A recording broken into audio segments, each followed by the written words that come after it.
So the last of the snow is going now in some of the sheltered, shaded spots, but it feels like life is really happening again. The birds are singing, you can probably hear in the background. Insects are all waking up, and the first signs of grass growing in the pasture. And that's great. We've got chickens arriving next week. First broilers coming in a couple of weeks. We've ordered turkeys for the season. We're busy direct seeding and transplanting out, and it's all systems go here at the farm.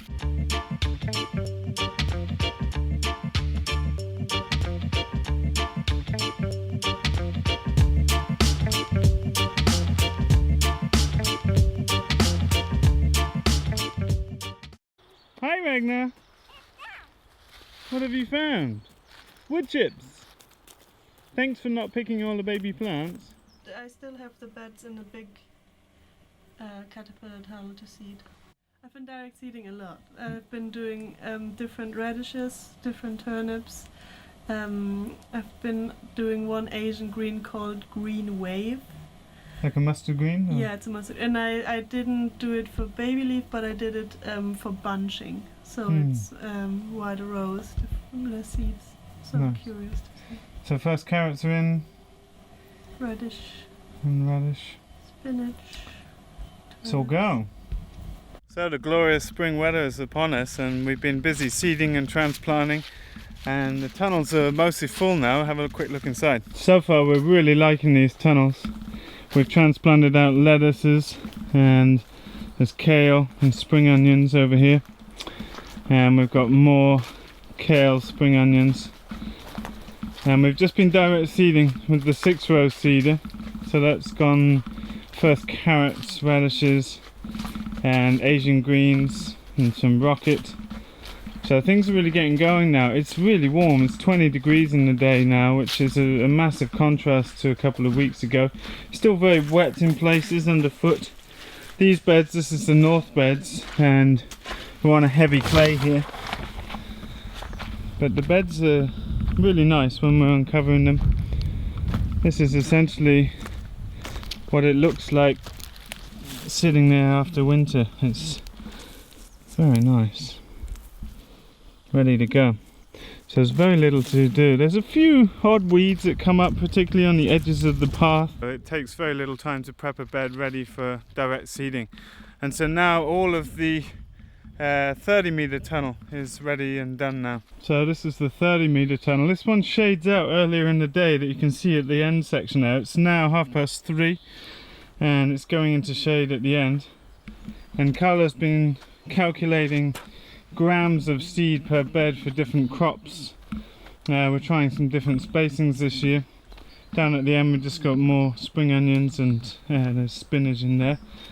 And we're just weighing these out on some very accurate little scales and just recording what we're doing as we do things differently.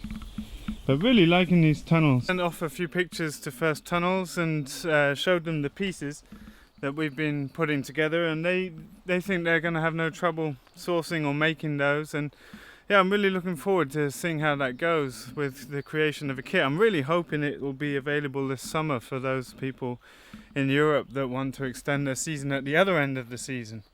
But we haven't had high winds yet to test these end assemblies, but you don't have to do the ends like this. We've done them, as I said in previous videos, to really be able to send the plastic down very quickly at the ends.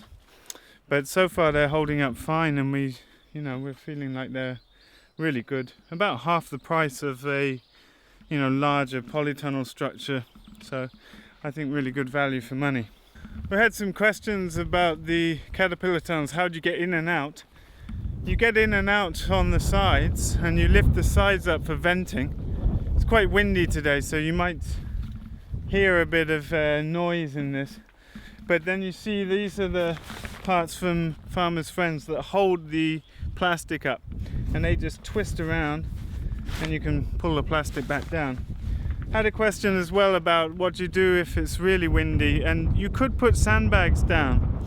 As the plastic comes back down in between the carabiner here, there's enough plastic overlap. So we got these in 9-meter wide plastics. The hoops are 4.26 wide, but they're not circular, so you can't work out the length like that. So we just pulled the whole plastic over and left about 40 centimeters on each side, and then just cut the excess plastic off. This greenhouse, like polytunnel plastics, is kind of no rip, so you know, as long as you cut it fairly smooth and straight, there's no problems there. And that's how you manage them. Every day you need to sort of lift the sides up because they get very hot. So this is how we vent them as well. But they make a super nice little microclimate in there. It's obviously holding a lot of humidity and it gets very warm. But very functional. I really love them. I think they're a fantastic investment, and that's why I've been working hard to try and get this models available for people in Europe in multiples of 10 meters, because I think it's a game changer really, especially at the price point they come at. But yeah, you could hold these down with sandbags if you wanted to. We haven't got that much wind yet that we've even tried, and sandbags is not something we usually use. We've got metal pegs that we hold row covers and fleeces and stuff down with. But if we need it, we'll put them on, and I'll be updating with that how that process goes. We've got a huge amount of frog spawn laid in the paddy ponds. This year I'm hoping to grow Cancon just as an experiment. It's a tropical green, a Chinese water spinach. I'm going to grow it on in root trainers, I think, until it's really hot in the middle of the summer, and place it out in these ponds just for fun, just as an experiment, but I like eating it. And this time we've got very few ducks at the farm right now, so I'm hoping a bunch of these frogs survive and help us out in the gardens with insect control this year. Today we set up the yurt, so this is where we eat throughout the summer, and we have another yurt this size for a classroom space for the summer, for the trainings that we run here. Someone was asking about an instructional video of how to build these, and I've talked about it in the past, but I started building these as a small business before I found a website called simplydifferently.net, I believe it is. And I've been recommending that website for years now because it's just a one-stop shop. If you want to build a yurt or gur, this is technically a gur, it has straight roof poles. A yurt has steam bent roof poles that put the weight of the roof straight down into the wall, like a reciprocal roof. The only two roof structures that put weight straight down into the wall. It's much stronger, obviously. You can put a lot heavier weight on the roof. This is technically a gur. We just call it a yurt because people don't know what a gur is. But that website has for teepees, domes, gurs, yurts, all the dimensions. You just type in the dimensions you want. So this was a 9-meter diameter yurt. We wanted 25-degree angle on the roof, which is pretty standard, and we wanted the wall height to be about 175, so you could stand up next to the wall and use all the space in the yurt. And then it calculates everything for you. It's amazing. It calculates all the number of roof poles, where to drill the holes, how to make the corners, the walls here, how long the lathes need to be, where to drill the holes, how long to make this is a steel cable that holds in the walls, because these roof poles are obviously pushing outwards against the wall. It tells you everything you need to know about building the tonneau, the center ring. It tells you everything, how to sew the canvas. You can see I just sewed this. I started making these on an old Singer hand sewing machine. Now I have an industrial sewing machine. But you can see in the lines of the fabric where the stitching is, and then the pattern where obviously you're making a flat shape and then cutting a wedge out to make a cone shape that fits really like a glove on the roof. And then it has to come down the side somewhat as well to stop water coming in, but also stop wind coming in.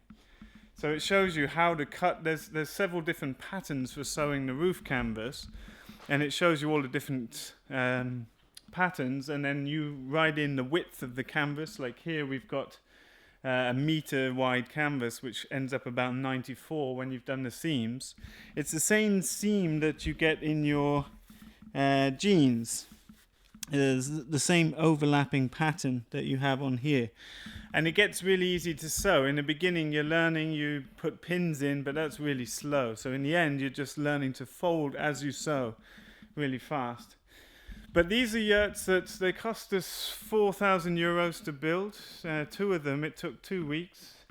And I'd built a bunch before, so it's a lot of quick, repetitive work, basically. It's a lot of repetitive work, the most painful bit being burning the ends of the nylon rope here and twiddling with your fingers to stop them fraying. So obviously there's a lot of knots around the corner. It's about 30 meters around in circumference.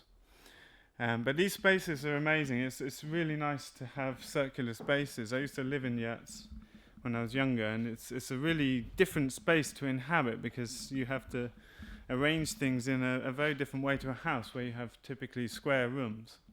This is a very heavy yurt. It's got 400 kilos up in the roof essentially, and so you can see these little metal brackets here and here that stop this twisting. If we took these dragon posts away, this whole yurt would want to twist and drop, which would obviously not be very pretty. So we just deal with it with that. We've built this around old door frames. This is a 120-year-old door frame from an old cottage that we used to live in, and just adapted that to fit. And then you can see here how this model, because it's so big, it has 6 of these corners, the wall constructions, and you see they're overlapping here where 2 are joining, so they fold up neatly to pack away, and then they concertina out, and we just lash them together. And then the wire that retains the roof, you can see the roof posts, you might just be able to make out there's a metal pin that holds the roof post in, and then it's bolted up at the top, so the roof post can't come out at all. Last year we had I had a swallow made a nest up here, and then 5 babies flew out of here, so it's soon that time of year again when we might get some swallows turning up back at the farm. But super nice to get this up, and it feels like each day now we're getting more and more organized, getting to know the team better, setting up things to have our daily routines in good order, which feels great. These 2 beautiful boys are indoors. They've just been castrated, which is a heavy duty operation really. All the cows are outdoors now, but we've decided, because we're breeding Hereford onto these are fjällko, an heirloom native Swedish hardy mountain cow, milk breed primarily, but good for meat too. But we don't want to, we were thinking we might line breed, but we've decided we want to put some beef breed onto the fjällko. So they've got to stay in a nice dry, clean environment. So we're keeping them in for some days as their wounds heal up. But it went well, and they seem very comfy in here. But they're eager to go out and join the cows again. So Eggmobile 3 is out on pasture and pretty much finished. Just got a couple of bits to fix up inside and ready for the birds. We're going to start grazing in Nutfield this year. We're normally starting in Topfield over here, but because they've been digging, it's super wet, and we actually got Eggmobile 1 stuck trying to get it back to the yard. It needs to be modified. I'm going to show you a bit inside and what we're going to do. Just for reference, this is Eggmobile 3, and it's much less wood in here. You can see there's much less wood in the roof and in the construction generally. It's a lot lighter weight, and Eggmobile 2 is like this too, and we don't have problems with it. Eggmobile 1 is overbuilt. So you can see Eggmobile 1 and the Rhino are fairly stuck in the mud. We're waiting for the van to come back to be able to get this out, but this is where they've been digging to put the electric cable under, and it's just a little bit too much for the Rhino, which is strong, it's just not got enough weight. And you can see it's just marshy under here, but they've dug all the way along here and inside to get to the pylon there, and we consider starting in Nutfield to let this dry out so that we can cross here to enable us to get to the lower part of the field. We're hoping it dries out in time for when we get into here in the grazing pattern, but it's the way it goes. But let's have a look inside, because Eggmobile 1 was the first Eggmobile we built. It's got a very heavy car trailer that it's built upon, and it's got a lot more structural timbers. It's maybe a bit dark, I don't know if you'll be able to see. So our plan is to take it back to the yard, and we're going to have to take the roof off. It's just held on with roofing screws. And then we're going to strip out half the wood basically, and then start cutting away some of the frame underneath as well. It's very thick steel for a car trailer. It's just way too heavy. I reckon we can halve the weight without any structural differences. Eggmobile 2 has had no problems, and that's definitely only 2/3 of the weight of this one at the most. and Eggmobile 3 is a lot lighter. So that's the mission for the weekend. It's meant to be our first weekend off, but we're just easing into our first week here, and the hens are coming early next week, so got to get the mission done. We let the chickens run through the tree lanes at the end of last year, and so we're just trying, because we're not putting the winter bedding on this year, we're going to make compost for the market gardens, and so we're hoping that these will keep the grasses back, that we don't need to come in here and deal with that at all. You can see we've lost some berry bushes. This is where the voles have been coming through. That's the sort of damage they do to the root systems over winter. And so we've got a few berry holes where we've got to replace berry bushes, but having these on already means that the planting will go a lot easier. We'll be able to see where any gaps are. We've got about 140 trees to put in and about 400 berry bushes we're putting some new lines in the front field that were never planted initially because we didn't have enough berries. So looking forward to getting into planting, hens coming next week, and ramping it up. So that's it for today, folks. Just a quick update at the end of the week. And the team are off. Nicholas is off buying a vehicle so that the team can get away for the weekends. I'm going to be fixing up this Eggmobile all weekend. But looking forward to next week. Lots of planting, and I'll be making a few videos of the process as we go. Thanks as always for watching our videos. Click like, share the video if you know people that will enjoy that. You can find out more in our book, Making Small Farms Work. See you in the next video.